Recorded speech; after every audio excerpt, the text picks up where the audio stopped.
धर्मेंद्र जी, सबको खड़ा होकर ज्ञान मत दो, सब ज्ञानवान है। अनुराग ठाकुर जी। धन्यवाद माननीय अध्यक्ष महोदय।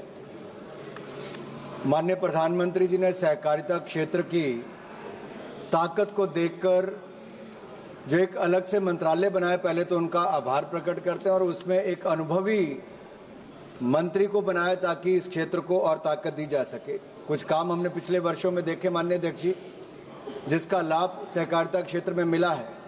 लेकिन जहां आज ये बात की गई कि त्रिभुवन सहकारी यूनिवर्सिटी, इसकी स्थापना सरकार करने जा रही है, मेरा सवाल ये है कि क्या इसके माध्यम से जो हमारी क्षेत्रीय ज़रूरतें हैं, विशेष तौर पर पहाड़ी राज्यों में जिस तरह से कोऑपरेटिव सेक्टर को आगे बढ़ाना हो, चाहे नॉर्थ ईस्ट के हों या कश्मीर, हिमाचल, उत्तराखंड हो, क्या ये जो स्टैंडर्डाइज इसका करेंगे करिकुलम को, क्या उससे पहाड़ी राज्यों के लिए अलग से भी कुछ करने वाले हैं जिससे हमारे यहाँ सहकारी क्षेत्र को बल मिले?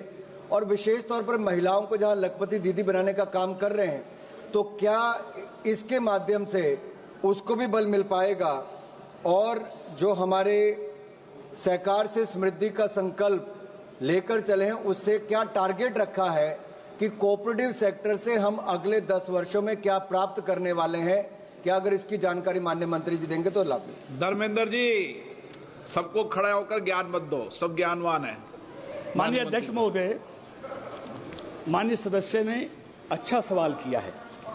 मैं माननीय सदस्य को और सदन को ये अवगत कराना चाहता हूँ कि हमारे माननीय गृह एवं सहकारिता मंत्री जी के कुशल नेतृत्व में सहकार से समृद्धि की परियोजना को पूरा करने के मंत्रालय के द्वारा 60 से अधिक नई पहलें की गई हैं।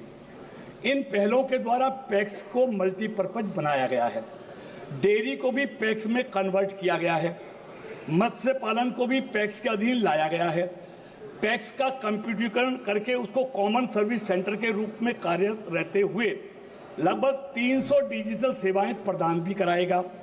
PACS gas agency, petrol pump वितरण एवं जन औषधि केंद्र के रूप में भी कार्य करेगा। 3 नए नेशनल लेवल के कोऑपरेटिव सोसाइटी NCL, NCOL और BBSL ये भी अलग से बनाए गए हैं।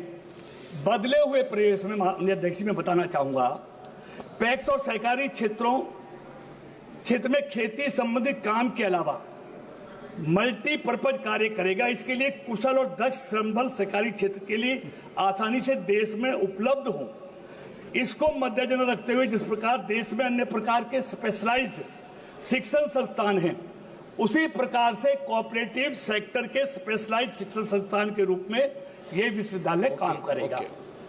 अध्यक्ष महोदय, जहां तक हिमाचल की बात है, माननीय सदस्य ने पूछा है, जहां तक हिमाचल राज्य का सवाल है, मैं माननीय सदस्य सम्मानित सदन को अब आपके माध्यम से ये बताना चाहता हूं कि इस विश्वविद्यालय का लाभ हिमाचल प्रदेश सहित देश के सभी राज्यों को मिलेगा।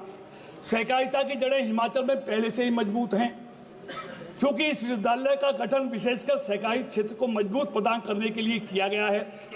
हिमाचल राज्य में कार्यरत जो शिक्षण संस्थाएं हैं, सहकारी संस्थाएं हैं राज्य की, और उनको अवस्थानुसार विश्वविद्यालय की मान्यता प्राप्त कर सकते हैं, वो सब इस राज्य की सहकारी क्षेत्र की विशेष जरूरतों के अनुसार प्रशिक्षण कार्यक्रम, सर्टिफिकेट, डिप्लोमा, डिग्री इत्यादि का सिलेबस अपना सकते हैं, जिससे हिमाचल प्रदेश जैसे राज्य में सहकार आधारित आर्थिक विकास को बढ़ावा देने में मदद मिले।